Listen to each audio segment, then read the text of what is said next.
여러분 안녕하십니까? 기어이 일본 정부가 방사능 오염수를 바다에 버리기로 결정했습니다. 지금 쌓인 양만 125만 톤입니다. 실제 방류는 준비를 거쳐서 2년 뒤에 시작하고 40년 동안 조금씩 나누어서 버릴 계획인데요. 먼저 고현승 특파원이 정리한 일본 정부의 발표 내용 그리고 일본 내 반발 움직임 들으신 뒤에 곧바로 도쿄를 연결하겠습니다. 예상대로 결론은 해양 방류였습니다. 海洋放出が現実的と判断し、基本方針を取りまとめました。 지난해 2월 전문가 소위원회 제안대로 가장 비용이 적게 드는 현실적인 방안을 선택했습니다. 이에 따라 도쿄전력은 설비 공사와 규제 당국 심사 등을 거쳐 약 2년 뒤 본격 방류를 시작합니다. 다액정 제거 설비, 알프스 처리를 거쳐 탱크에 보관 중인 오염수는 약 125만 톤. 이 가운데 71%는 기준치를 최대 2만 배까지 웃도는 고농도 오염수입니다. 이를 다시 한 번 더 걸러내 방사성 물질을 제거하고 제거가 불가능한 삼중수소는 바닷물로 희석해 30~40년에 걸쳐 배출할 계획입니다. トリチウムの濃度を国内規制基準の40分の1、WHO の定める飲料水基準の7分の1。 해양 오염 우려가 없다는 주장인데 환경단체와 후쿠시마 주민들은 즉각 반발했습니다. 汚染水を海に流すな! 汚染水を海に流すな! 事故原発からまた放射性物質を出すことなんか決して許されない. 결정 직후 주무장관이 후쿠시마를 찾았지만 약속을 어긴 정부의 반응은 싸늘했습니다. 関係者の理解なしに放出は行わないとの方針を遵守していただけるものと信じておりました。非常に驚愕しております。 네, 대체 어쩌자는 건지 그리고 왜 이러는 건지 궁금한 게 많습니다. 도쿄 연결해 보겠습니다. 고특파원. 네, 도쿄입니다. 자, 먼저 이 결정이 예상은 됐지만 왜 지금인지 따져볼 필요가 있죠. 네, 일본 정부 답변은 원전 사고 수습 최종 목표인 폐로, 즉 원자로 폐쇄를 위해서라는 겁니다. 이를 위해 땅을 비워야 하는데 기존 탱크가 90%가 차 있어서 방법이 없다고 설명했습니다. 탱크를 더 짓고 장기간 보관하는 방법도 있긴 하지만 비용이 너무 비싸 제외한 걸로 보입니다. 석 달 남은 도쿄올림픽의 목표가 바로 후쿠시마 부흥 재건이란 점에서 오염수 문제를 매듭지어야 하는 상황입니다. 또 올림픽이 끝나면 9월엔 자민당 총재 임기 만료, 10월엔 중의원 임기 만료, 바로 선거철입니다. 일본 내부와 주변국들의 반발도 거세기 때문에 정부에 부담이 되는 악재입니다. 정권 입장에선 선거철이 다가올 때까지 더 미룰 수가 없어 지금을 적기로 봤다는 분석이 나오고 있습니다. 바다라는 게 뭐 다 연결돼 있는 것이고 당연히 이웃한 나라하고 사전에 충분히 협의를 해야 하는데 그러지 않았단 말이죠. 자, 이유를 뭐라고 합니까?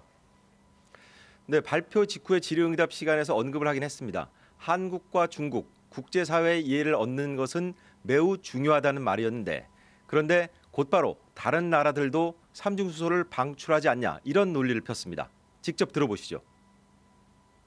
中国、韓国、台湾を含む世界中の原子力施設においても、国際基準に基づいた各国の規制基準に沿ってトリチウムを含む液体廃棄物を放出をしており、その周辺でトリチウムが原因となる影響は見られない。 네, 일본은 그동안 한국이 국제 기준 이상의 무리한 요구를 한다. 일본 때리기다라는 억지 프레임을 씌우곤 했었는데 이번에도 비슷한 논리인 겁니다. 그러면서 일본은 우리나 중국이 아닌 국제원자력기구와 오염수 문제를 협의해왔습니다.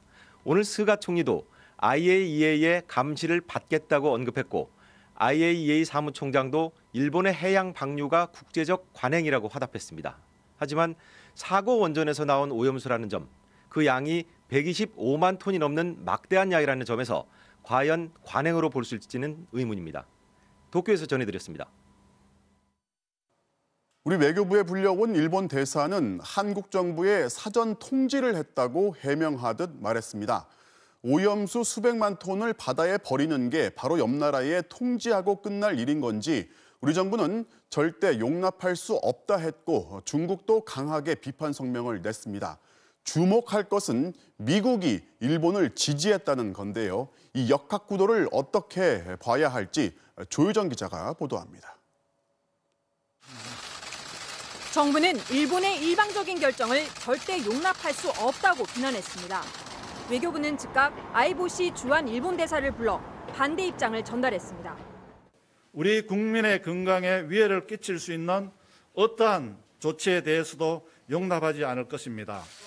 일본은 안전을 위한 추가 조치, 국제원자력기구 IAEA엔 오염수 처리에 대한 정보 공개와 국제적 검증을 요구하고 국내 해역과 일본산 수산물 감시도 강화하기로 했습니다. 일본은 아직 방류량과 방류 시점, 방식, 기간과 관련해 우리 정부가 요청한 자료를 제공하지 않고 있습니다. 중국 역시 무책임한 결정이라며 강하게 비판했습니다. 国家和国际原子能机构充分协商并达成一致之前，不得擅自启动排海。 반면 라파엘 그로시 IAEA 사무총장은 해양 방류는 국제적 관행이라며 일본의 결정을 환영한다고 밝혔습니다. 미국도 국제적인 기준에 부합한다며 일본 편에 섰습니다. 특히 블링컨 미국 국무장관이 SNS에 일본의 투명한 결정에 감사한다고 쓰자 모태기 일본 외무상이 이를 받아 미국의 좋은 평가를 받았다며 강조했습니다. 미일 정상회담을 불과 사흘 앞두고 나온 결정. 미국과 일본의 우호 관계 속에 IAEA의 입김이 강한 미국, 원자력 발전을 옹호하는 IAEA의 역학관계가 배경이 됐을 거란 분석도 나옵니다. IAEA 그다음에 그게 압도적인 영향력을 행사하고 있는 미국의 동의가 있었기 때문에 일본이 이렇게 하는 것이거든요. IAEA나 미국이나 가장 직접적인 당사국, 당사기구는 아니라는 거죠. 우리 정부는 어떤 정보를 근거로 결정을 환영했는지 명확치 않다며 미국 측에 우려를 전했습니다. 국내 환경단체들은 반대 시위를 벌였고 외신들도 일제히 일본이 수영장 500개 분량의 오염수를 방출하기로 해 주변국들이 분노하고 있다고 보도했습니다. MBC 뉴스 조효정입니다. 일본 정부는 아예 오염수가 아니라 정화수라 부르고 배출할 때는 삼중수소를 마실 수 있는 물 정도로 낮출 거라고 합니다. 과연 이게 가능한 건지 또 실제 방류 시점에 지금의 결정자들이 먼저 나서 마실 수 있겠다고 말할 수 있을지 정진욱 기자가 과학적으로 검증해 보았습니다. 일본은 2013년부터 알프스라는 장비로 방사성 물질을 필터로 걸러내고 있습니다. 이렇게 정화한 오염수는 과연 깨끗할까? 작년 12월 일본 도쿄전력이 공개한 자료입니다. 인체에 극미량만 들어가도 암을 일으키는 스트론튬은 리터당 43만 3,100베크렐, 기준치의 14,000배가 넘습니다. 세슘은 9배, 요오드는 6배를 초과했습니다. 8년 동안 정화했는데 방사성 물질을 반도 못 걸러냈습니다. 이런데도 앞으로 2년 안에 정화해서 방류하겠다는 일본의 주장은 그래서 믿기 어렵습니다. 기존의 도쿄전력이 일본 국민을 포함한 여러 사람들의 이제 신뢰를 떨어뜨리는 그런 몇 가지 경우가 있었기 때문에 삼중수소는 정화 장치로도 걸러낼 수 없습니다. 기준치의 40배가 넘습니다. 일본은 삼중수소를 희석해 방류하겠다고 밝혔지만 그렇다고 삼중수소가 사라지는 건 아닙니다. 독일 연구진의 시뮬레이션에 따르면 후쿠시마에서 방류된 오염수는 7달이면 제주로 건너오고 한 달 뒤엔 동해를 덮칩니다. 다시 6달이 지나면 서해까지 퍼집니다. 농도는 희석되겠지만 방사능 수치는 먹이사슬을 거쳐 몸에 축적될 수 있습니다. 삼중수소가 사람에게 축적되면 유전자 변형, 생식 기능 저하를 일으킵니다. 물론 희석되겠죠. 그렇지만 분자는 변하지 않고 그게 어느 날 내 밥상, 우리 밥상에 올라올 수 있는데 그 확률이 나일 수도 우리일 수가 있다는 거죠. 가장 큰 문제는 일본이 제공하는 정보를 믿을 수 없다는 겁니다. 일본은 자체 조사 말고는 후쿠시마 오염수에 대한 다른 단체나 다른 나라의 검증을 몇 년째 거부하고 있습니다. MBC 뉴스 정진욱입니다. 일본 정부가 당장 일본의 어민들 생계를 위협하게 됐는데 바다가 일터이고 삶의 창고인 우리 어민도 강하게 반발했습니다. 바다에 담을 쌓는 것도 아닌데 그렇게 오염수를 버린 바닷속 생물을 누가 소비하겠냐는 겁니다. 류재민 기자가 취재했습니다. 국내 최대 수산물 위탁 판매장인 부산 공동어시장. 고등어잡이 대형 선망조합을 비롯한 5개 조합 관계자들이 급하게 모였습니다. 일본이 원전 오염수를 방류하겠다고 발표한 직후 소집된 긴급 대책회의입니다. 이들은 일본의 방류 결정을 비난하고 정부의 강력한 대응을 주문했습니다. 일본 수산업계도 반대를 하고 있고 또 중국 정부도 반대하고 있기 때문에 그런 쪽으로 같이 네트워크를 구성해서 대응책을 내놔야 되지 않나 정부가. 방사능 검사를 강화하자, 원산지 관리를 철저히 하자는 등 대책도 쏟아졌습니다. 가장 큰 우려는 국내 수산물 시장 전체에 대한 소비자들의 불신이 커질 수 있다는 점입니다. 이제 인식 자체가 일단 그 국내산이라는 것을 믿을 수도 없고, 왜냐하면 이게 수입이라고 생각할 수도 있는 부분이 있기 때문에, 그래서 아까 말씀하신 대로 원산지 철저히 관리가 필요할 것 같고요. 제주의 수산업계도 격앙된 반응을 보였습니다. 수협조합장 협의회와 어선주협회 등 4개 수산단체는 일본의 조치를 규탄하는 긴급 성명을 냈습니다. 코로나19로 고통받는 수산업계가 괴멸적 피해를 볼 거라면서 방류를 강행할 경우 강력 대응하겠다고 목소리를 높였습니다. 이들 단체는 내일 제주시에 있는 일본 총영사관 앞에서 항의 집회를 열기로 했습니다. 수산업계에선 또 앞으로 혼란을 줄이려면 오염수 방류가 미칠 영향을 과학적으로 검증하는 게 중요하다고 강조했습니다. 2011년도에도 이와 같은 똑같은 상황이었습니다. 각 학자마다 자기들만의 생각을 주장을 하다 보니 소비자들은 혼란에 빠질 수밖에 없었습니다. 설마 했던 일본의 오염수 방류가 가시화되면서 수산업계 전체에 위기감이 몰려오고 있습니다. MBC 뉴스 류잼리입니다. 오늘 새로 발생한 코로나19 확진자는 542명, 헬스장과 학교 등 전국 곳곳에서 집단 감염이 잇따랐습니다. 방역당국은 지금이 4차 유행의 문턱에 와 있는 위기 상황이고, 만약 4차 유행이 시작되면 3차 유행보다 규모가 훨씬 더 클 거라고 경고했습니다. 조희영 기자가 취재했습니다. 헬스장과 사우나, 골프 연습장이 함께 모여 있는 서울 광진구의 한 실내 체육시설. 문 앞에 확진자가 발생해 휴가 난다는 안내문이 붙어 있습니다. 이곳의 이용자가 지난 9일 코로나19에 확진된 뒤 종사자와 가족 등 현재까지 26명이 감염됐습니다. 이곳은 지하에 위치해 있어 환기가 어려운 구조였고, 사우나와 헬스장 이용자의 마스크 착용이 일부 미흡했던 것으로 조사됐습니다. 이 때문에 평소 이용자들이 많지 않았는데도 감염이 빠르게 확산된 겁니다. 가끔 한 달에 한 번 정도 내려가거나 그러면서 보면은 별로 사람 없어요. 많거나 그러진 않아요. 또 대전 동구의 보습학원 강사를 통해 고등학교 3곳으로 집단 감염이 번져 97명이 확진되는 등 전국적으로 학교 내 감염이 확산되고 있는 점도 방역 당국을 긴장시키고 있습니다.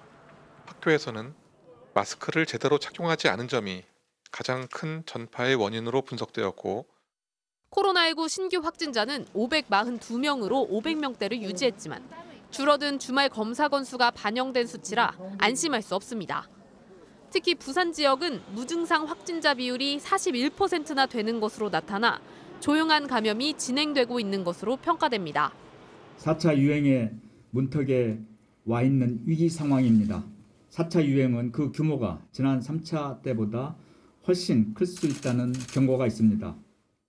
정부는 오세훈 시장의 이른바 서울형 상생 방역에 대해서도 서울 경기 지역에서 절반 이상의 확진자가 나오는 상황에서 감당이 안 될 정도의 폭발적 증가로 이어질 수 있다며 굉장히 신중해야 한다는 입장을 내놨습니다. MBC 뉴스 조희영입니다. 혈전 논란 때문에 30살 미만에 대한 아스트라제네카 백신 접종이 중단된 상태죠. 자, 그렇다면 30살 미만에 대해서는 어떤 백신을 또 언제 접종해야 할지 정부의 고민이 커지고 있습니다. 자, 오늘 백신 관련 소식은 박진주 기자가 정리했습니다. 아스트라제네카 백신 접종이 잠정 보류된 30세 미만 가운데 70%인 45만 명은 오는 6월 접종이 예정돼 있던 군 장병입니다. 이제 4월 말까지는 최소한 준비가 돼야만이 6월에 이런 접종을 정상적으로 실시할 수 있기 때문에 다양한 시나리오가 나올 수 있기 때문에 전반적으로 이제 재검토를 할. 30세 미만이라도 이미 아스트라제네카 백신으로 1차 접종을 한 경우 2차 접종을 예정대로 진행할 계획입니다. 고열 뭐 이런 거 말고는 특별한 증상이 없었기 때문에 괜찮을지도 모를 수도 있는데 사실 아무도 모르는 거잖아요. 머리로 갈지 뭐 다리에 있을지. 문제는 1차 접종도 하지 않은 30세 미만에게 어떤 백신을 언제 접종할지를 결정하는 일입니다. 정부는 우선 2분기에 들어오는 화이자와 얀센, 모더나 백신 물량을 30세 미만에게 우선 접종하는 방안을 검토 중입니다. 관건은 백신의 수급량입니다. 화이자 백신은 개별 계약한 575만 회분이 이달부터 순차적으로 들어오지만 얀센과 모더나 백신은 아직 초도 물량과 도입 시기가 결정되지 않았다는데 정부의 고민이 큽니다. 특히 얀센과 모더나 백신은 초도 물량이 적어 30세 미만 전체에게 접종할 수는 없는 것으로 전해졌습니다. 이 때문에 정부는 6월에 국내 생산되는 노바백스 백신 물량을 7월부터 30세 미만에게 접종하는 방안도 검토하고 있는 것으로 알려졌습니다. 정부는 노바백스 백신 접종은 안전성이 충분한 검증과 허가가 진행된 뒤에 이루어질 것이라고 강조했습니다. 그리고 승인되지 않는 백신을 접종할 계획은 전혀 없다는 말씀을 드리고 유럽이나 영국과 비슷한 시기에 그런 허가와 관련된 자료를 확보하고 또 노바백스 백신 도입 물량이 줄고 일정이 늦어졌다는 지적에 대해 당초 올해 안에 2천만 명분을 도입할 계획이었다며 계약대로 진행되고 있다고 밝혔습니다. MBC 뉴스 박진주입니다. 스스로 간편하게 코로나19 검사를 할 수 있는 자가 검사 키트의 도입이 추진되고 있는데요. 문제는 정확도가 떨어진다는 겁니다. 오세훈 서울시장이 제안했던 유흥시설 출입용이 아닌 보조용으로만 써야 한다는 게 정부의 입장입니다. 박윤수 기자가 전해드리겠습니다. 국내 업체가 생산하는 코로나19 자가검사 키트입니다. 검사자 본인이 코에 면봉을 직접 넣어 검체를 채취한 뒤 시약에 묻히고 검사기에 검체 혼합액을 떨어뜨리면 30분 안에 결과가 나옵니다. 검사기에 한 줄이 나오면 음성, 두 줄이 나오면 양성입니다. 보건소나 임시선별 검사소까지 안 가도 집에서 편하게 감염 여부를 검사할 수 있습니다. 문제는 정확성입니다.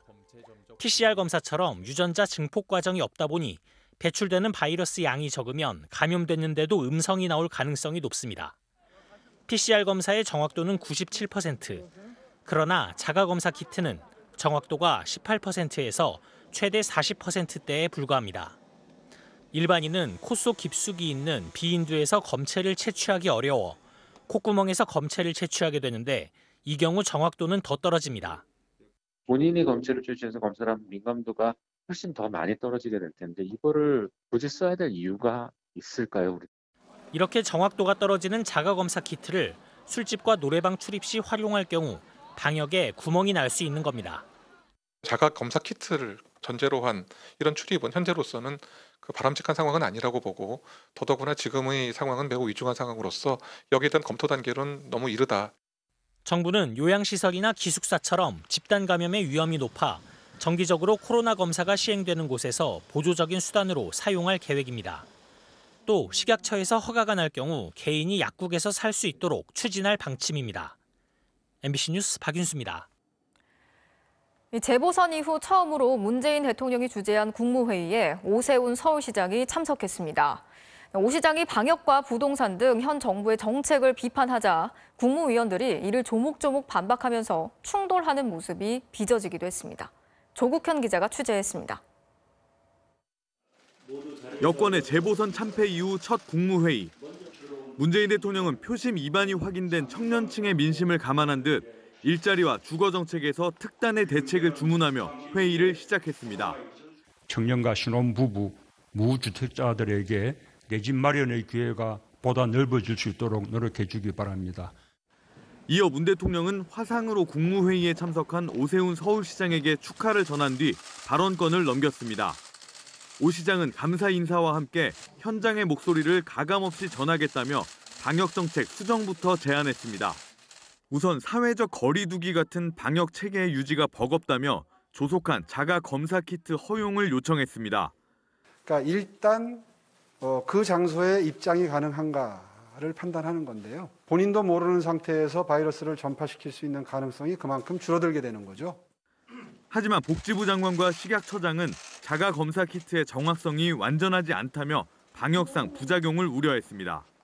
음성이 나왔다고 해서 바로 마스크 벗고 술 마시고 이렇게 대화하고 하다가 전체가 감염될 수가 있거든요. 전해철 행안부 장관은 지자체가 새로운 아이디어를 낼 경우 중대본과 협의하지 않으면 혼선을 초래할 수 있다고 경고하기도 했습니다. 부동산 정책을 두고도 논란이 일었습니다.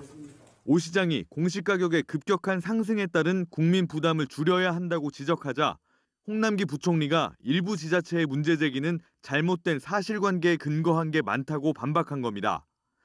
토론이 뜨거워지자 중재에 나선 문 대통령은 충분한 소통으로 각 부처와 서울시가 같은 입장을 가질 수 있도록 노력해달라고 말했습니다. MBC 뉴스 조국현입니다. 바이든 미국 대통령이 오늘 구글, 삼성전자 같은 거대 기업들을 모아놓고 반도체와 관련된 화상회의를 열었습니다. 반도체가 워낙 귀해지다 보니 대책을 논의한 건데 이 자리에서 미국은 과감한 투자로 반도체 주권을 다시 찾아오겠다는 뜻을 밝혔습니다. 우리에겐 위기일지 아니면 기회가 될지 김윤미 기자가 취재했습니다. 구글, AT&T, 인텔, 삼성전자 19개 글로벌 기업들이 한자리에 모였습니다. 최근 불거진 반도체 부족 사태를 해결하자며 미국 백악관이 주선한 자리입니다. 조 바이든 미국 대통령도 깜짝 등장했습니다. 손에는 반도체 웨이퍼가 들려 있습니다. 이 자리에서 바이든 대통령은 미국이 반도체 패권을 되찾아오겠다고 선언했습니다. 그러면서 중국을 여러 차례 언급했습니다.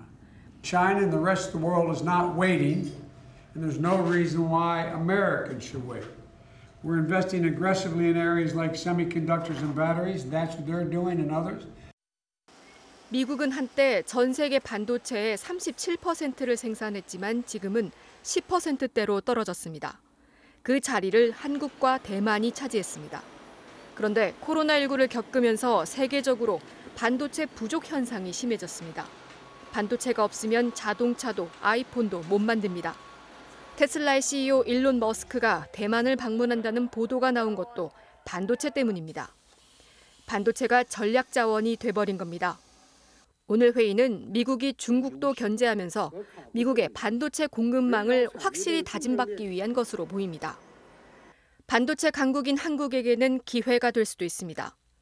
삼성전자는 이미 미국에 20조 원을 들여 대규모 반도체 공장을 짓기로 했습니다. 수요자들이 모여서 아유 반도체 필요하다. 공급자 눈치 보는 자리지. 지금 시대가 바뀌어서 고객 수요자가 우리 눈치를 봐야 돼. 가벌관계가 바뀌었죠. 하지만 미국이 설계와 장비뿐만 아니라 반도체 제조까지 본격적으로 뛰어들면 오히려 위협이 될 수도 있습니다. 훌륭한 반도체 관련 인력을 미국으로 이렇게 끌어들이는 역할을 하게 될 것이고 바이든 정부가 반도체에 투자하겠다는 돈은 55조 원. 반도체 패권 전쟁은 이제 시작됐습니다. MBC 뉴스 김윤미입니다. 바다를 매립해서 땅으로 개발하는 대신 지역 어민한테 땅으로 보상해 주는 걸 노리고 어민 행세를 한 투기꾼들이 무더기로 적발됐습니다. 진짜 어부처럼 보이려고 다 낡은 어선까지 사다 놓았습니다. 윤상문 기자가 취재했습니다. 인천 송도국제도시 개발지역입니다. 바다 바로 옆으로 허허벌판이 끝없이 펼쳐져 있습니다. 2011년부터 바다를 매립해 만든 땅입니다. 사업지구랑 그다음에 뭐 대학교 같은 거, 병원 같은 거 그런 거 들어오게 있습니다. 바다와 갯벌이 사라지면서 일부 어민들이 피해를 봤습니다. 이 때문에 인천경제자유구역청 등 5개 개발 관련 기관은 피해 어민들에게 보상금과 함께 토지 분양권을 주기로 했습니다. 보상받을 어민은 모두 510명. 이들이 받을 땅은 축구장 10개 정도 면적입니다. 그런데 여기에 가짜 어민들이 있었습니다. 이들은 폐기 직전인 선박을 구입해 이른바 폐선 알박기를 하기도 했습니다. 실태 조사를 나온다고 이게 민국 것도 있고 차가 BMW, 폭스바겐, 벤츠. 그럼 자기 배가 어떤 건지도 모르고 시동도 걸지도 몰라. 근데 이들은 실제 어업 활동을 한 것처럼 어민들에게 돈을 주고 배를 운항시킨 뒤 출입한 기록을 꾸미거나 지역 어민인 것처럼 보이려고 위장 전입하기도 했습니다. 이렇게 확인된 가짜 어민만 50명. 실제 직업은 부동산업자와 중견기업 대표, 은행원 등 다양했습니다. 고시가 된 걸 알고 들어왔다면 이건 불법이죠. 지금 LH하고 똑같은 거예요. 그 정보를 가지고 있는 사람이 누구입니까? 특정인들 아니에요. 하지만 이들의 가짜 신분과 허위 기록은 전혀 걸러지지 않았습니다. 수산업법상에 선장을 고용하는 선주도 어업인이에요. 법적으로는 문제 없는 거예요. 해경은 이 지역이 개발되면 가짜 어민 1인당 수억 원씩 이득을 챙길 것으로 보고 있습니다. 이 때문에 당초 어민들의 피해를 땅으로 보상한 것 자체가 가짜 어민을 끌어모은 원인이란 지적이 나옵니다. 이런 사람들한테 국가가 해준다면 우리 어민들한테는 진짜 크나큰 실망이라고. 해경은 가짜 어민들을 토지보상법 위반 혐의로 입건하고 이들을 끌어들인 어민 대표 등 3명을 사기 혐의로 입건했습니다. MBC 뉴스 윤상문입니다. 인천의 한 모텔에서 생후 2개월 된 영아가 심정지 상태로 발견돼 아직 의식이 없습니다. 아이 둘을 데리고 모텔을 전전하던 가정이었는데 엄마는 얼마 전 구속됐고 당시 아빠 혼자였습니다. 그런데 아이 몸에서 멍이 발견되면서 경찰이 아빠도 긴급 체포했습니다. 임상재 기자가 보도합니다. 오늘 새벽 0시쯤 인천 부평동의 한 모텔 앞. 구급차 한 대가 사이렌을 울리며 도착합니다. 방호복을 입은 구급대원이 방 안에서 하얀색 포대기에 싼 아기를 안고 나옵니다. 생후 2개월 된 딸아이가 숨을 쉬지 않는다는 신고가 들어온 겁니다. 아버님이 CPR 하고 계셨거든요. 팔다리에 청색증 비슷하게 있었다고 하고 코피가 나서 이렇게 닦였던 흔적이 있다고. 병원에 옮겨진 아이는 다행히 호흡은 돌아왔지만 아직 의식을 찾지 못하고 있습니다. 아직 의식은 없고요. 그럼 현재 뇌출혈 중환자실에 지금 들어가 있는 상태고요. 그런데 아이의 머리에서 멍자국이 발견됐습니다. 아동학대를 의심한 경찰은 아버지 20대 최모 씨를 긴급 체포했습니다. 최 씨는 경찰 조사에서 실수로 딸의 머리를 다치게 했다며 아동학대 혐의를 부인했습니다. 최 씨 부부는 다친 생후 2개월 딸과 19개월짜리 아들과 함께 인근 모텔들을 전전하며 생활했습니다. 이들 가족은 약 3주 동안 이곳 모텔에서 지내온 것으로 확인됐습니다. 기초생활 수급 대상이었던 이 가족은 올해 초 위기가정으로 지정돼 지자체의 관리 대상이었습니다. 집세를 안 내가지고 거기에서 나오게 된 상황으로 저희는 알고 있어요. 똥이나 이런 것들 안 했어요? 네. 그러다 연락이 끊겨 지자체가 수사를 의뢰했는데 엄마가 지명 수배 중이었던 게 드러나 결국 지난주 구속됐습니다. 구청 관계자는 친모가 월세 문제로 고소를 당했는데 지적 능력이 다소 떨어져 법원 출석을 꺼리다 지명 수배까지 된 것으로 알고 있다고 전했습니다. 이후 혼자 아이들을 돌보던 최 씨는 보육시설에 맡기기로 결정했고 절차를 밟던 중이었습니다. 모텔 관계자는 평소 학대 징후는 없었다고 말했습니다. 다만 19개월짜리가 아직 분유를 먹는다는 말에 이유식을 챙겨줬는데 제대로 먹이지 않아 상하기도 했다고 전했습니다. 엄마는 구속되고 아빠는 학대 혐의로 체포되면서 첫째는 아동보호전문기관으로 보내졌습니다. MBC 뉴스 임상재입니다. 외국인 노동자들이 생활하는 숙소의 욕실과 화장실, 옷방에서 불법 촬영 카메라가 잇따라 발견됐습니다. 알고 보니 함께 일하는 한국인 농장 관리인의 지시였는데 이 불법 촬영 말고 성추행 의혹도 있습니다. 고재민 기자가 단독 취재했습니다. 충북 보은의 한 버섯 농장. 외국인 노동자들이 지내는 숙소 욕실에서 한 남성이 씻고 속옷을 갈아입습니다. 누군가 설치한 불법 카메라에 촬영된 겁니다. 여성 직원이 씻는 모습도 고스란히 찍혔습니다. 불법 카메라를 발견한 건 작년부터 일해온 말레이시아 노동자 A씨. 결혼을 약속한 여자친구와 숙소에서 같이 지내고 있던 중 최근 욕실과 화장실, 옷방 등 무려 3곳에서 불법 카메라를 발견했습니다. She fixed the memory card in the handphone. He said, all my shower video inside. Her video is 3, my video is 2. 카메라를 설치한 사람은 농장에서 같이 일하는 한국인 관리인 문모 씨였습니다. A씨가 우연히 문 씨의 차량에서 충전 중인 카메라를 발견했는데 영상을 확인해 보니 문 씨가 욕실에 몰래 설치하는 장면이 찍혀 있었던 겁니다. 영상 속에서 문 씨는 자신의 휴대폰으로 찍힌 영상이 잘 전송되는지 재차 확인하기도 했습니다. He put in the charging truck on the truck for charging, and then I already know this fellow is crazy on the sex and sexually very terrible fellow. I already know. 문 씨의 악행은 이뿐만이 아니었습니다. A 씨는 문 씨가 작년 초부터 여자친구를 성추행해 왔다고 주장했습니다.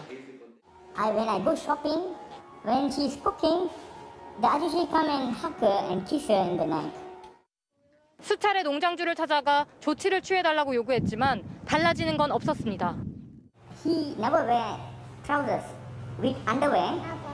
Then police and inside room. I already sent message to boss. Please do something. 결국 A씨는 자기 돈을 들여 숙소에 CCTV를 설치했고 그제서야 문 씨의 추행은 멈췄습니다.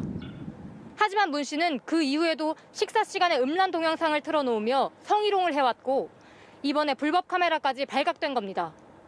증거 영상을 확보한 A씨가 경찰에 신고하자 농장주는 그제서야 문 씨를 해고했습니다. 해고 조치하신 거예요? 아니면은 그분이 알아서 그만두신 거예요? 어느 분이요? 그 몰래카메라 설치하신 분이. 저희 집은 아닙니다. 성추행 있었다고 얘기했을 때는 뭐 어떤 조치 해주셨어요? 형사한테 물어보세요. 다 기술했으니까. 하지만 농장주는 오늘 A씨와 여자친구에게 둘 다 농장에 들어오지도 말고 숙소를 떠나라고 통보했습니다. 한국에서 새로운 가정을 꾸릴 꿈에 부풀어 있었던 두 사람. 경찰 신고로 성추행과 불법 촬영에서 겨우 벗어나나 했지만 하루아침에 일터와 집을 모두 잃게 됐습니다. I'm a foreigner. I can angry. Only that. Other than that, I cannot do anything. MBC 뉴스 고재민입니다. 경남 하동의 한 서당에서 후배를 상습적으로 폭행한 10대가 끝내 구속됐습니다. 후배의 머리를 변기통에 밀어 넣어서 실신하기 직전까지 물을 마시게 했다는 게 엽기적인 여러 혐의 중 하나입니다. 문철진 기자가 보도합니다. 지난달 말 청와대 국민청원에 게시된 글입니다. 올해 1월 경남 하동의 기숙사형 서당에 13살 딸을 보냈는데 엽기적인 폭행과 고문에 시달려왔다는 겁니다. 가해자는 같은 방을 쓰던 3살 많은 여학생 2명에 동급생까지 모두 3명이었습니다. 이들이 화장실 변기물에 딸의 얼굴을 담그고 청소용 솔로 이를 닦게 했다고 청원인은 주장했습니다. 아이들의 장난이라 하기엔 수법이 잔혹했습니다. 세탁세제를 억지로 먹이거나 눈에 향수를 집어넣었고 구타는 예사였다고 피해 학생은 말했습니다. 이 같은 가혹 행위는 경찰 수사에서 대부분 사실로 드러났습니다. 일단 국민청원에 올라온 내용 중에 일부는 사실로 시인이 다 됐고. 경찰은 피해 학생의 부모가 악마라고 부른 16살 가해 여학생 1명을 구속했습니다. 하동 기숙형 서당에서 불거진 폭력 사태 이후 첫 구속인데 법원에선 도주 우려가 있다고 인정했습니다. 또 다른 가해 학생 2명은 가담 수위가 낮다며 불구속 상태로 검찰에 넘겨졌습니다. 이 가운데 1명은 형사처벌 대상이 아닌 만 14살 미만의 촉법 소년입니다. 앞서 교육당국은 가해 학생 3명에게 출석 정지 5일을 포함한 징계를 내렸습니다. 또 하동 지역 중학교 2곳을 전수조사해 추가 피해가 있는지 확인하고 있습니다.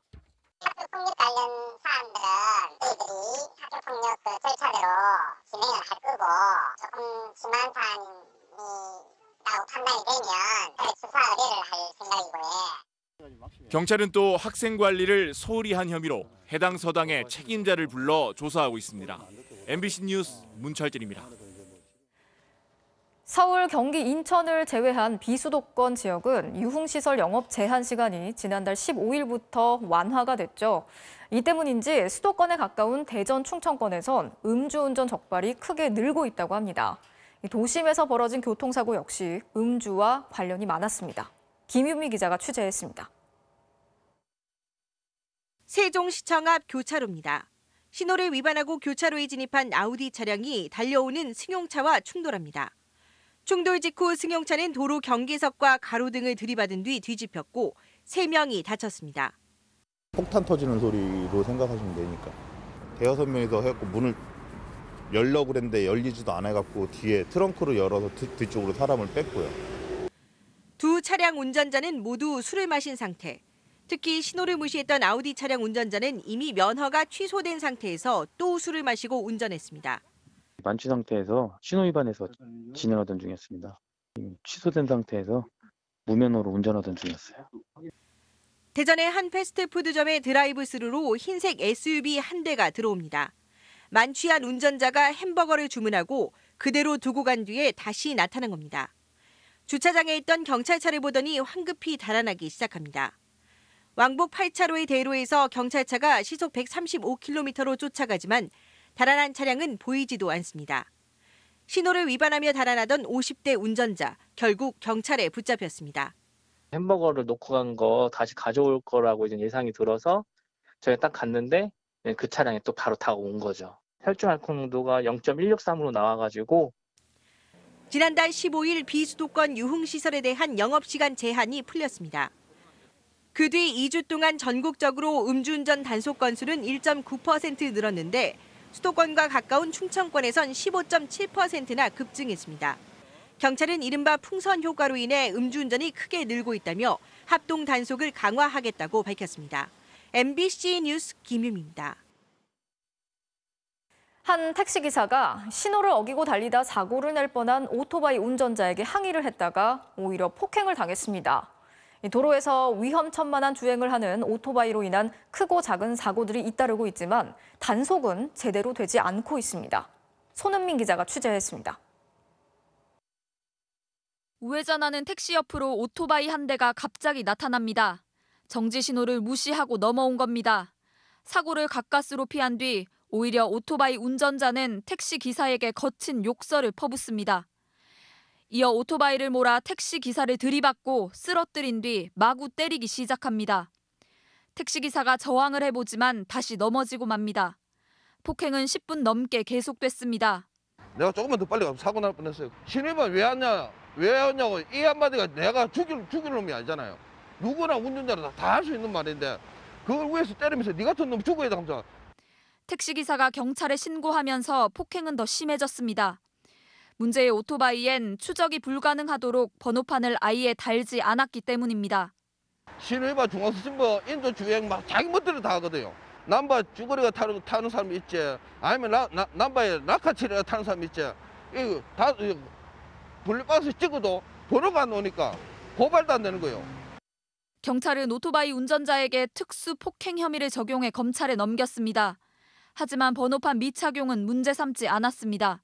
부딪혀가지고 사고 난 것도 아니고 하니까 이제 그 교통사고 아니라고 보고 아마 사고 접수를 안 한 것 같은데. 오토바이 번호판은 대부분 뒤에 달려 있어서 법규를 위반해도 고정식 단속 카메라엔 잡히지 않습니다. 그마저도 번호를 인식할 수 없게 가리고 다니는 경우가 많아 신고도 추적도 쉽지 않습니다.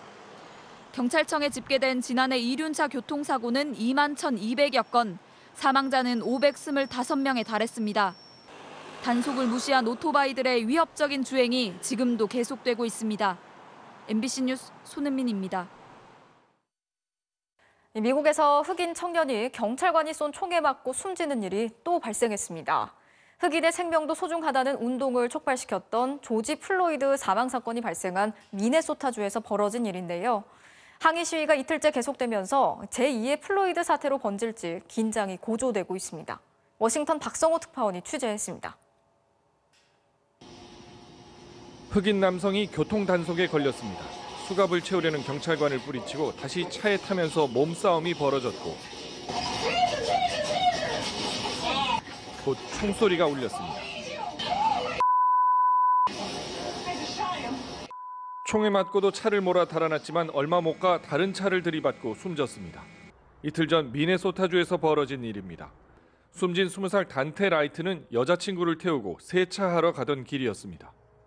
He said they pulled him over because he had air fresheners hanging from the rearview mirror. A minute later, I called and his girlfriend answered and said that he'd been shot. 경찰은 사망자 가족의 유감을 표하고 테이저건을 쏘려던 경찰관이 실수로 권총을 쐈다고 밝혔습니다. It is my belief that the officer had the intention to deploy their taser, but instead shot Mr. Wright with a single bullet. 하지만 경찰서 앞에는 항의하는 시민들이 몰려들었습니다. 야간 시위도 이틀째 계속됐습니다. 이들에게 우발적이었다는 경찰의 해명은 통하지 않았습니다. 흑인의 생명도 소중하다는 구호가 다시 터져나왔습니다. Dante Wright was killed by this white officer because she did not see his humanity. She did not believe that black lives mattered. 이번 일이 벌어진 브루클린 센터라는 소도시는 지난해 흑인 남성 조지 플로이드가 경찰관에게 목이 눌려 숨졌던 미니애폴리스와 인접해 있습니다. 마침 그 사건 재판도 3주째 진행 중이어서 연일 주요 뉴스로 다뤄지고 있습니다. 그래서 제2의 플로이드 사태로 번지지 않을까 하는 긴장감도 감돌고 있습니다. 바이든 대통령은 총격 당시 영상을 봤다고 희생자 가족들을 위로하면서도 실수인지 고의인지 가려내는 게 우선이라고 했습니다. 워싱턴에서 MBC 뉴스 박성호입니다. 최근 전기차 수요가 빠르게 늘면서 전기차를 구입할 때 주는 보조금이 고갈되는 게 아니냐는 우려가 나오고 있습니다. 환경부와 지자체가 걱정을 불식시키기 위해서 추가 예산 확보에 나서기로 했습니다. 김민욱 기자가 전해드리겠습니다. 오늘 오후 서울 마포구의 전기차 충전소. 10기의 충전기 가운데 5기가 사용 중입니다. 전기차가 빠르게 늘면서 이제는 전기차 충전소에서 충전 중인 차량을 쉽게 발견할 수 있습니다. 지난달 기준 전국에 등록된 전기차는 모두 14만 7천 대. 1년 만에 4만 대가 늘었고 2년 전과 비교해도 2배 이상 증가했습니다. 여기엔 정부의 적극적인 보조금 정책도 한몫했습니다. 지자체와 차량 가격에 따라 보조금 액수가 다르기는 하지만 대략 차값의 20% 정도가 지급됩니다. 제가 사는 지역에서는 보조금이 좀 많은 편이었어요, 딴 데보다. 그래서 그게 좀 이유가 있었죠. 전기차 보급이 빠르게 늘면서 보조금 고갈에 대한 우려가 나오고 있습니다. 서울시가 올해 보조금을 주기로 한 전기차는 5천 대. 그런데 이미 절반인 2,500대가 보조금을 신청했습니다. 부산도 보조금을 주기로 한 2,300대의 60% 이상에 대해 벌써 보조금 신청이 이뤄진 상태입니다. 정부는 올해 승용 전기차 보급 목표 대수인 7만 5천 대에 맞춰 보조금 지급 예산을 책정해 놓고 있습니다. 하지만 지금 판매 추세로 본다면 올해 전기차 판매가 7만 5천 대를 초과할 수 있고 보조금도 모자랄 가능성이 제기됩니다. 좋은 전기차가 있을 때 보급 물량을 제대로 보급해 주는 것은 정부의 책임이라고 볼 수가 있어서 지금이라도 부족한 충전 보조금을 좀 더 높여주는 이런 작업이 지금 필요한 시점이라고. 환경부는 상반기 중으로 실수요를 다시 분석해 전기차 구매가 많은 지자체에 보조금을 재배정하겠다고 밝혔습니다.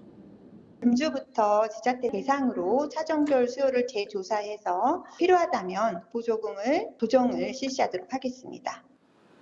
또 지자체의 추경 예산 확보를 독려하는 한편 필요하다면 정부 차원의 추경을 통해 국비를 재배정하는 방안도 추진하기로 했습니다. MBC 뉴스 김민욱입니다. 난민 신청을 했다가 반려돼 인천국제공항 환승구역에서 갇혀 지내던 아프리카인 A씨가 오늘 1년 2개월 만에 공항 밖으로 나왔습니다. 이 법원이 A씨가 공항에 방치된 건 인간의 존엄성을 지킬 수 있는 최소한의 처우도 받지 못한 거라고 판단했기 때문입니다. 김건희 기자가 취재했습니다. 오늘 오후 인천국제공항. 아프리카에서 온 난민 A씨가 처음으로 한국 땅을 밟았습니다. A씨는 지난해 2월 15일 정치적 박해를 피해 아프리카의 한 나라에서 탈출한 뒤 인도네시아, 베트남을 거쳐 마침내 한국으로 들어왔습니다. 그렇지만 한국은 난민 신청을 받아주지 않았습니다. 난민 심사서는 입국 심사를 받을 때만 제출할 수 있다는 게 이유였습니다. 한국을 경유하는 비행기를 타고 온 환승객이라며 난민 심사를 거부한 겁니다. 결국 A씨는 인천국제공항 제1터미널 내 43번 게이트 앞 소파에서 1년 2개월가량 쪽잠을 자며 버텨야 했습니다. Quand je réfléchis beaucoup, c'est pourquoi la cœur ne travaille pas bien parce que c'est pourquoi les tensions ils avaient monté à cause de réfléchir beaucoup parce que je n'ai jamais bien dormi. 난민 신청 접수를 받아달라는 1심 소송에선 승리했지만 법무부가 항소했습니다. 결국 A씨의 공항 생활은 기약 없이 길어졌고 몸도 허약해졌습니다. 불규칙한 생활로 탈장 증상이 생겨 쓰러지기도 했지만 진통제를 먹으며 버텼습니다. 이런 가운데 오늘 인천지법 재판부는 A씨를 공항 환승구역에 방치한 행위가 인신보호법이 정한 수용에 해당한다고 봤습니다. 재판부는 A씨는 난민 신청을 포기하지 않고서는 환승구역을 벗어날 수 없으며 환승구역에서 인간의 존엄성을 지킬 수 있는 최소한의 처우를 전혀 받지 못하고 있다고 수용 임시 해제 이유를 밝혔습니다. 신청을 하면 심사를 해야 되는 한국 정부의 의무가 있습니다. 주권국가로서 여기에 피난 온 사람들의 말을 들어보고 결정해야 될 이제 한국 정부의 어떤 당연한 책임인 것이기도 하고요. 공항에서 간단한 치료를 받은 A씨는 변호인단과 함께 떠났는데 아직 구체적인 거처는 정해지지 않았습니다. Moi je demande le gouvernement coréen de ne pas me rejeter. Je le demande de protéger ma vie. MBC 뉴스 김건희입니다. 자, 2030 세대를 가리키는 밀레니얼 세대와 Z세대의 앞자를 따서 MZ세대라고 부릅니다. 공정과 소통을 중시하는 MZ세대가 이제 기업의 핵심 실무 인력으로 자리를 잡으면서 이들이 주축이 된 비대면, 또 사무직 중심의 새로운 노동조합 문화가 몰려오고 있습니다. 김성영 기자가 취재했습니다. 지난 2월 생산직과 별도의 노조를 설립한 LG전자 사무직 노조의 회의실. 위원장은 31살에 입사 4년 차, 노조 간부도 대부분 20, 30대입니다. IT에 능숙한 젊은 세대답게 익명 커뮤니티를 통한 비대면 방식으로 4천여 명 규모의 노조를 결성했습니다. 폭발적으로 반응이 오니까 너무 고마워가지고. 사상 최대 실적에도 불구하고 일반 직원에 비해 임원들의 성과급 비율이 훨씬 높게 책정된 게 노조 설립의 계기가 됐습니다. 사무직들은 반발했지만 교섭 대표 노조인 생산직 노조가 합의한 뒤라 어쩔 수 없었습니다. 참는 게 미덕이다, 아니면 주는 대로 받아라, 이렇게 생각하시는 분들도 있으셨는데, 적어도 지금 시대, 지금 세대에는 이런 불합리함을 보고 그냥 넘기진 않는 것 같아요. 사측이 경력금 100만 원을 생산직에만 지급했던 금호 타이어에서도 지난주 사무직 노조가 설립됐습니다. 이제 일방적인 통보나 결제 방식이었다면 앞으로는 이제 저희가 소통하고 협의하고 합의하고 회사와 그런 관계를 좀 유지하려고. 현대차 역시 8년 차 이하 사무직과 연구직 4천여 명이 별도의 노조 설립을 준비 중입니다. 생산직 협상의 주요 안건은 정년 연장이고, 사무 인력과 연구 인력을 노력에 대한 보상들이 줄어들고, 정년이나 자녀 학자금, 재취업 등을 중시하는 생산직 노조와 일과 삶의 균형을 중시하는 20, 30대는 요구 조건부터 다릅니다. 합리적 의사결정과 공정한 보상을 중시합니다. 우리의 사정은 우리가 가장 잘 안다라는 그런 인식으로 우리가 먼저 주도적으로 해서 우리 내부의 문제를 해결하고, 자동 교섭권이 없는 이들 소수 노조가 양대 노총 등 상급단체 조력 없이 독자적으로 교섭할 수 있을지, 아니면 실험적 시도에 그칠진 좀 더 지켜봐야 할 것으로 보입니다. MBC 뉴스 김성환입니다. 이어서 오늘 이 뉴스 전해드리겠습니다. 현재 서울 광화문 광장은 한쪽 면은 도로로, 또 다른 쪽은 공원으로 바꾸는 재구조화 공사가 진행 중인데요. 최근 오세훈 서울시장이 이미 30% 정도 진행된 이 사업에 대해서 대안을 마련하라고 지시했죠. 시민들의 생각은 어떨지 들어봤습니다. 걷기 편한 새로운 광장이 탄생할 것이다. 아니다. 예산 낭비에 교통체증만 심화시킬 것이다. 찬반 논란을 몰고 왔던 서울 광화문 광장 재구조화. 서울시장이 공석이던 지난해 11월 공사가 시작돼 현재 동쪽으로는 도로를 넓히고 서쪽으로는 공원 조성에 한창입니다. 전체 공정률은 31%. 하지만 오세훈 서울시장 당선과 함께 속도를 내던 공사에 제동이 걸렸습니다. 오 시장이 광장 재구조화에 제기된 문제들의 대안을 마련하라고 한 겁니다. 사실 이것은 시장 권한대행이 시작해서는 안 됐었을 사업입니다. 한 건축가의 노역입니다. 오 시장은 후보 시절부터 광장 재구조화에 부정적인 입장이었는데, 서울시의회는 지금 공사를 중단하는 것은 혼란만 초래한다며 반대의 뜻을 분명히 한 상황입니다. 지금 이미 예산 투입이 많이 됐고요. 그래서 지금 이걸 중단한다는 것은 혈세 낭비가 아니겠습니까? 광장의 주인인 시민들의 생각은 어떨까요? 찬성하고 있어요. 그 광장도 기존에 있던 걸로 새로 만들어지는 건 원하지 않아요. 문화재가 나왔으니까 재검토를 하긴 해야겠죠. 성급하게 추진하기보단 놓친 게 없었는지 따져보자는 건데, 반대 의견도 만만치 않습니다. 일단 공사를 진행하고 있으니까 공사에서 시민들의 편의가 나아진다면 재검토할 필요는 없지 않을까요? 다시 재검토를 한다는 건 너무 불필요한. 800억 원 가까운 예산이 투입되는 큰 공사인 만큼 보다 많은 사람들의 목소리에 귀 기울이는 것이 중요하다는 시민들. 많은 분들의 의견이 중요할 것 같아요. 그래서 좋은 방향으로 가는 게 훨씬 낫죠. 또 여론의 광장이 됐으면 좋겠다. 오늘 이 뉴스였습니다.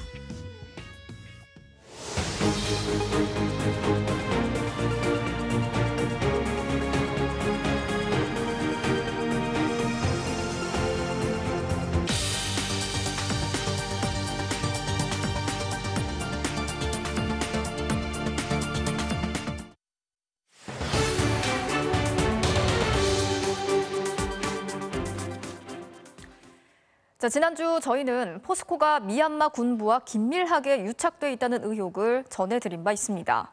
소수민족 학살 문제로 국제사회 제재를 받고 있는 와중에도 미얀마 군부를 위해서 포스코가 군함을 구매 대행해줬다는 사실이 드러났는데요. 그런데 저희가 추가로 취재를 해보니까 포스코가 방위사업청에 군함이 아닌 것처럼 꼼수를 부려서 수출 허가를 받았던 것으로 확인됐습니다. 먼저 남상호 기자가 집중 취재했습니다. 미얀마 해군에서 가장 큰 군함 모아타마호입니다. 헬기 2대, 장갑차 15대, 해군 250명을 수송할 수 있는 상륙함입니다. 미얀마 해군 함대를 대표하는 플래그십, 즉 기함입니다. 이 군함은 대선조선이 만들고 포스코 인터내셔널이 2019년 미얀마 군부에 판매했습니다. 포스코 인터내셔널은 진수식이 열릴 때 미얀마 해군 지휘관들을 한국에 초청까지 했습니다. 당시 미얀마 군부는 소수민족인 로힝야족 학살로 국제사회의 비난과 제재를 받고 있었습니다. 하지만 포스코는 군함이 아니라 대민 지원 용도의 배를 팔았을 뿐이라고 주장했습니다. 다목적 지원함을 정상적인 방법으로 판매한 거다. 군사 목적으로 절대 쓰면 안 돼. 라고 해서 팔았는데 포스코는 정말 이게 군함인지 몰랐을까? 방위사업청이 국회에 제출한 자료입니다. 처음에 방위사업청에 수출 허가를 문의한 곳은 대선조선, 2017년 2월이었습니다. 품명은 상륙지원함, 사용 용도는 군수지원선, 최종 사용자는 미얀마 해군이라고 돼 있습니다. 당시 방위사업청은 수출을 보류시켰습니다. 미국과 유럽연합이 미얀마 군부에 대해 제재를 계속하고 있고 미얀마 군부가 북한과 군사협력 의혹이 있다는 이유였습니다. 5달 뒤인 2017년 7월, 이번에는 포스코가 나섰습니다. 그런데 수출허가 신청 내용이 그새 달라졌습니다. 상륙함이 아니라 다목적 지원선이고 민수사양이다. 용도는 자연재해에 대비한 대민 지원이라고 돼 있습니다. 5달 사이에 내용이 달라진 겁니다. 방위사업청은 이 주장을 받아들여 결국 2018년 8월 수출을 허가합니다. 민간사양이라는 포스코의 주장은 사실일까? 포스코는 방위사업청에 2003년 이후 인도네시아 해군에도 똑같은 배를 다목적 지원선으로 팔았다고 주장했습니다. 2004년 포스코 인터내셔널의 사업 보고서, 인도네시아 해군의 상륙 모함, 즉 군함을 팔았다고 공시했습니다. 처음부터 이게 군함이라는 걸 알았다는 뜻입니다. 포스코가 군함이 아닌 것처럼 꼼수를 부려 미얀마 군부의 군함 도입을 도와줬을 가능성이 높아 보입니다. 이와 같은 수출 자체가 무리한 수출이고 진행될 수 없다는 걸 이미 인지했다고 보는 거죠. 그리고 그 이후에 진행된 일련의 과정들을 다 살펴보면 일종의 꼼수를 쓴 거죠. 이에 대해 포스코는 배의 형태는 상륙함이 맞지만 민간 지원용으로 쓸 수 있는 배였다고 해명했습니다. 또 군함이 아니라고 한 건 무장 전함이 아니라는 뜻이었다고 주장했습니다. MBC 뉴스 남상호입니다. 저희가 처음 이 문제를 보도한 건 민주주의를 파괴하고 민간인을 학살하는 미얀마 군부를 도와주는 포스코의 사회적 책임 문제를 제기하기 위해서였습니다. 그런데 첫 보도 이후 포스코의 거짓 해명이 계속해서 드러나고 있는데요. 이번에는 포스코가 미얀마 군부와 함께 호텔 사업을 하면서 매년 수십억 원을 군부에 지원한 사실이 드러났습니다. 이어서 이유경 기자가 전해드리겠습니다. 2017년 9월 문을 연 미얀마 양곤 롯데호텔. 롯데의 지분은 21%고 63%를 가진 포스코 인터내셔널이 사업을 주도합니다. 땅 주인은 미얀마 국방부 병참장군실, 즉 군부입니다.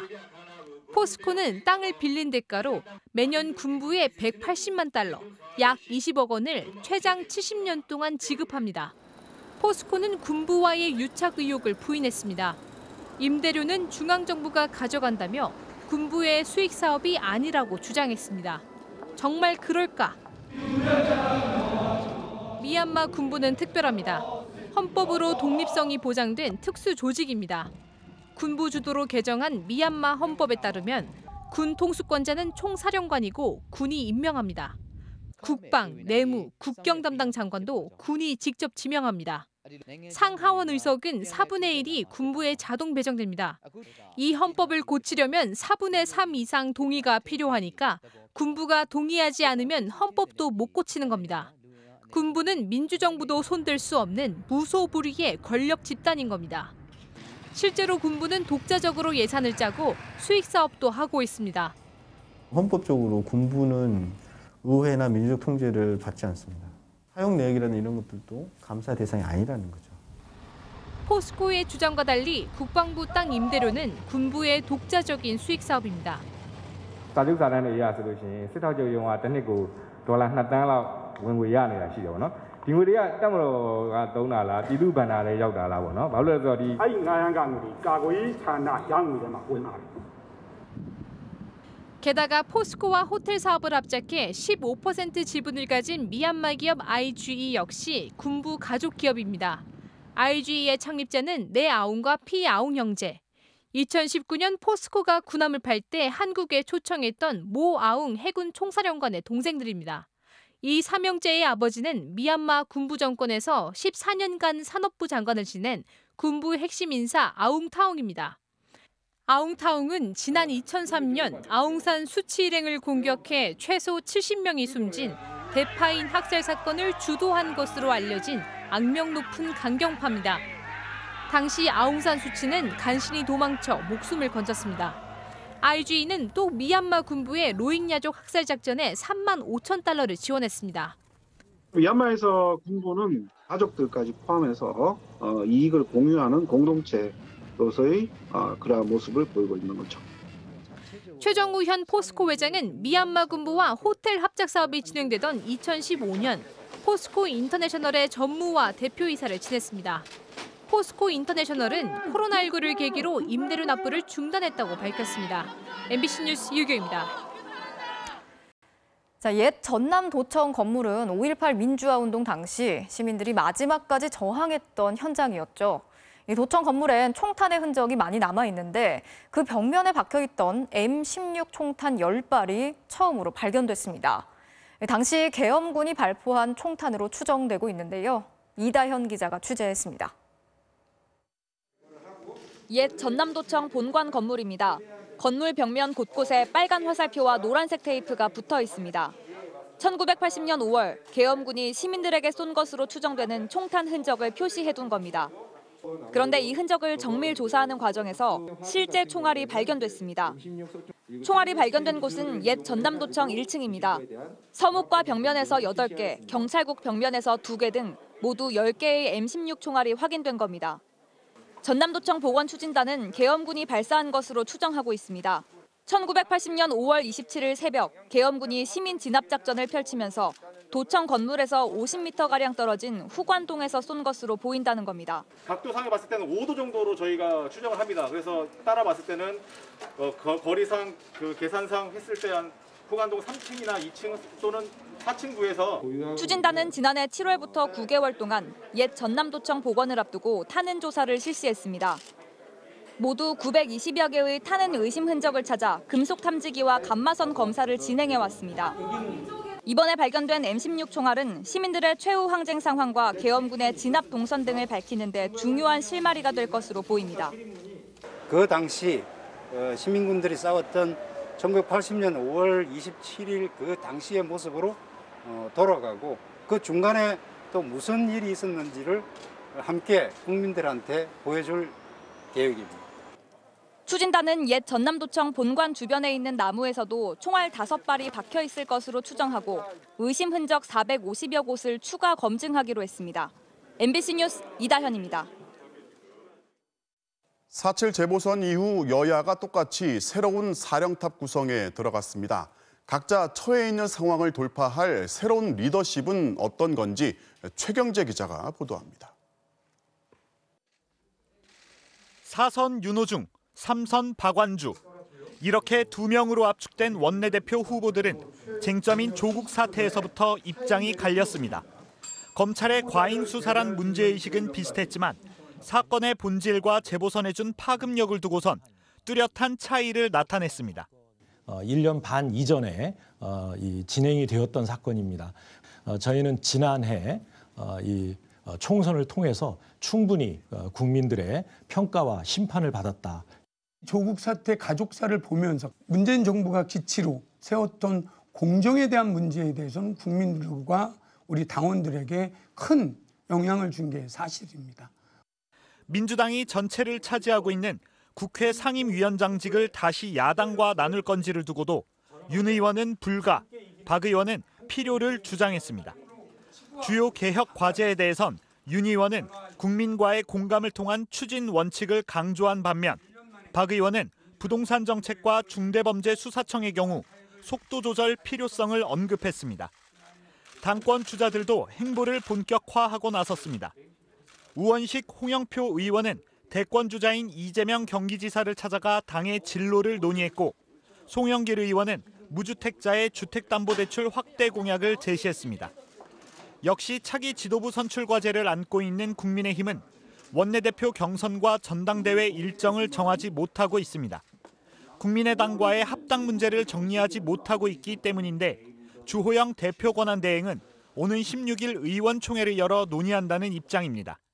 일의 선후가 있다고 생각하고 국민의 당과의 합당 문제가 정리되고 나면 제 문제를 고민을 해보겠습니다. 국민의당 안철수 대표도 다음 주까지 당원들의 의견을 듣고 입장을 정리하겠다고 밝혔습니다. MBC 뉴스 최경재입니다. 6.25 전쟁 때 계급장도 군번도 없이 적진에 침투해서 비밀 작전을 수행했던 켈로 부대라는 조직이 있습니다. 정규군이 아니라 민간인들로 구성된 비밀 조직이다 보니 전쟁 이후엔 존재마저 부정당해 왔는데요. 무려 70년 만에 그 공을 인정받게 됐습니다. 정동훈 기자가 보도합니다. 인천 앞바다 팔미도에 침투해 인천 상륙작전에 길을 탔던 켈로 부대원들. Stand by. Initiate Operation Coolpoint. 이들의 임무는 적진에 잠입해 첩보를 수집하고 기습 공격을 감행하는 것이었습니다. 원래는 항해도 지역에 있는 북한 사람들의 자발적으로 조직되어진 유격대였죠. 그들의 활약상을 보고 국동사령부에서 이제 특수 부대로 운영을 했던 것이죠. 부대원은 3만 2천 명, 3년간 4,400차례 작전에 투입됐고 미군에 넘긴 첩보는 2만 7천 건에 달합니다. 군번도 계급장도 없던 이들이 적진에 뛰어든 이유는 단 하나, 고향을 되찾겠다는 것이었습니다. 빨리 고향을 쳐들어가야지. 쳐들어가서 내 동네 회복해가지고 엊그저께까지 살아야지. 그 욕심밖에 없는 게 우리 이게 애국이다. 하지만 첩보 임무 특성상 종전 후 이들의 존재는 비밀에 붙여졌고 1980년대 말 미국의 비밀 문서가 공개되고 나서야 존재가 드러났습니다. 이들의 활약상은 조금씩 조명을 받았지만 보상은 더뎠습니다. 10년 전 보상 법안이 처음 발의됐지만 민간인 신분이었다는 이유로 국회 문턱을 넘지 못했고 결국 지난달에서야 통과돼 오늘 공포됐습니다. 그새 전우들은 하나둘 세상을 등졌고 이제 남은 이는 2,000명 정도입니다. 허탈해지더라고, 허탈해서. 70년 동안은 이렇게 싸워왔는데 지금에 비로소 그렇게 됐다고 그러니까. 국방부는 부대원들이 고령임을 감안해 보상 절차를 최대한 서두르기로 했습니다. MBC 뉴스 정동훈입니다.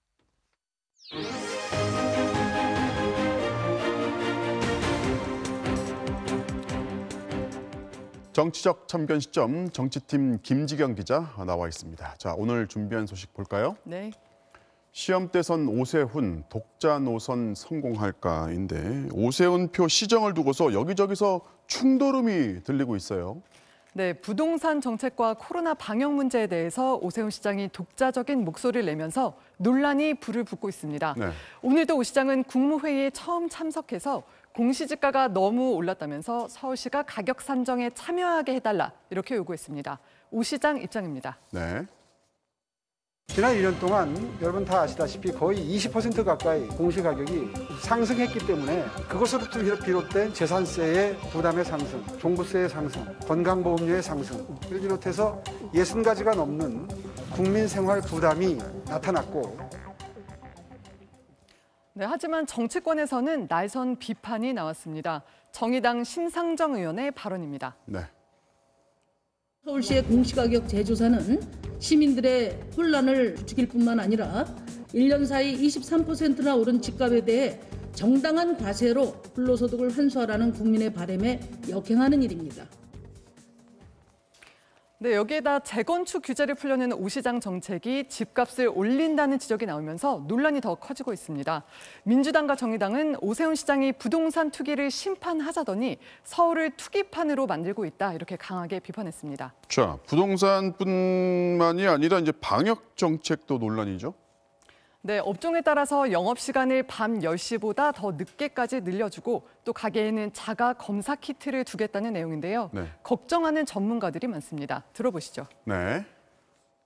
서울형 거리두기 매뉴얼 수립에도 이미 착수했습니다. 업종별, 업태별 맞춤형 방역 수칙을 수립해서 기존 방역 수칙을 대체해 나아가고자 합니다.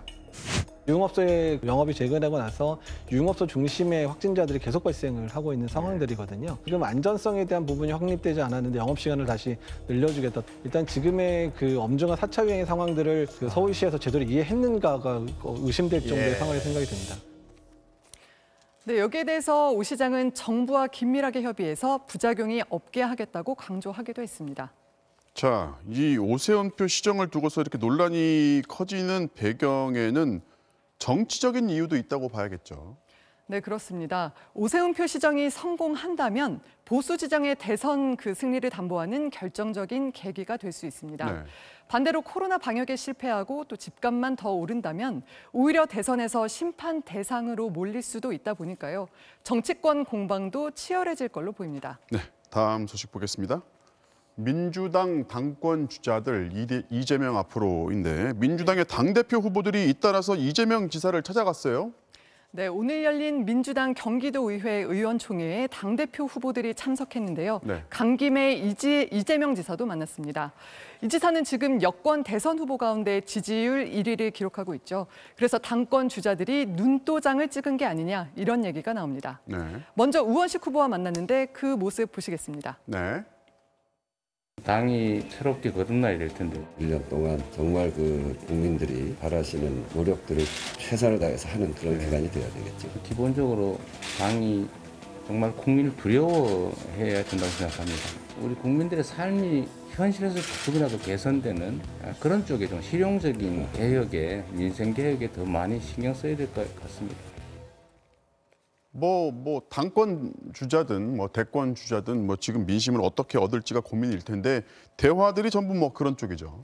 네, 그렇습니다. 우원식 후보 면담이 끝나고 나서 바로 홍영표 후보가 찾아왔는데요. 네. 이어서 보시겠습니다. 네.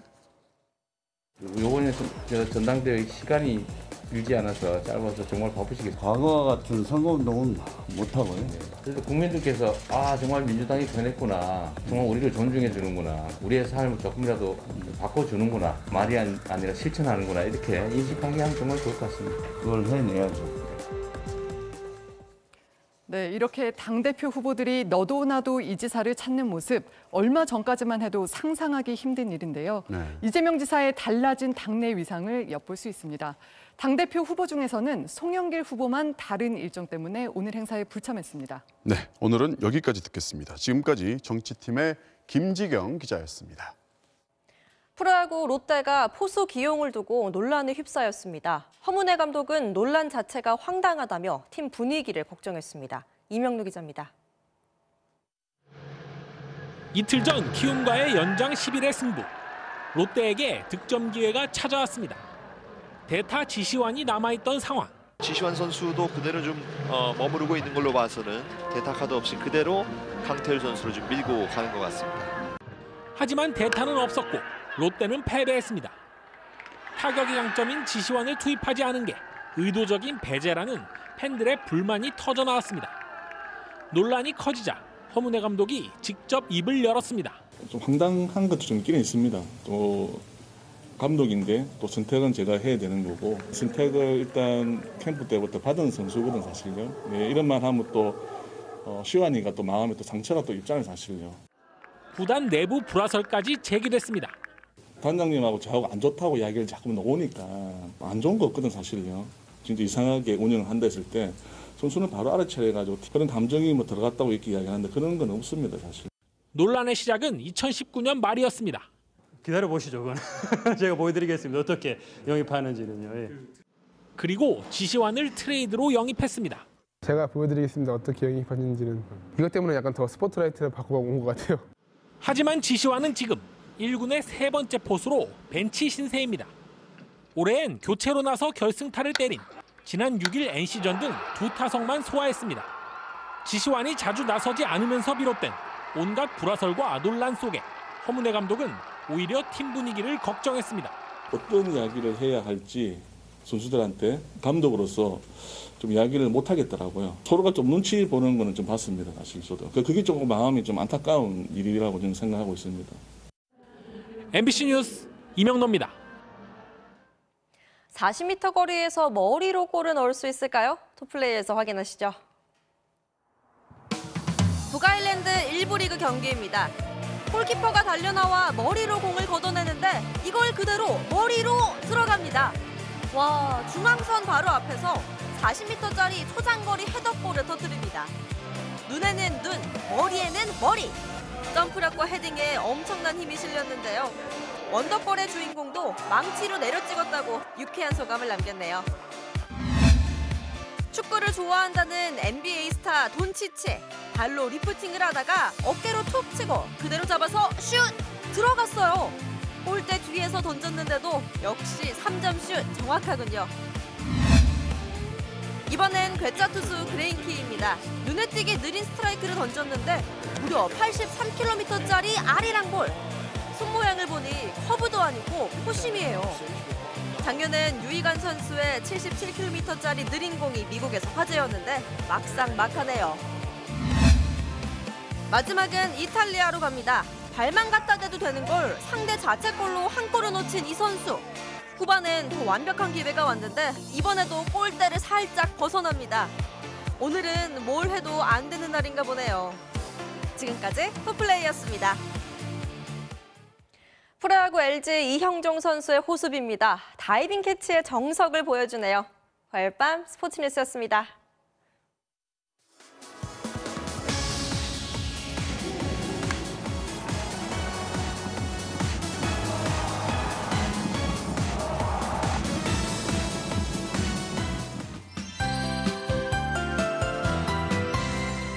날씨 변덕이 무척 심합니다. 지난 주말에는 이른 더위가 나타나더니 이번엔 때늦은 한파가 찾아오고 있습니다. 당장 오늘 밤 경기 북부와 강원도, 충북, 그리고 경북과 전북 북동 지방에는 한파주의보가 내려집니다. 밤사이 찬 공기가 강하게 내려오면서 대관령의 최저 기온이 영하 5도까지 떨어집니다. 오늘보다 14도가 낮아지겠고요. 서울도 오늘보다 8도가 낮은 3도가 예상되는데요. 급격한 기온 변화에 건강 잃지 않도록 조심하셔야겠습니다. 또 모레까지 내륙 곳곳에서는 최저 기온이 0도 아래로 떨어지면서 서리와 함께 농작물 냉해가 발생할 가능성이 매우 크겠습니다. 추가 보온 조치를 하시는 등 사전 대비를 철저히 해주셔야겠고요. 한동안 미세먼지 유입 소식은 없어서 공기질은 내내 깨끗하겠습니다. 밤사이 동해안 지방에서는 빗방울이 떨어지겠고요. 낮 동안 전국 하늘은 맑겠습니다.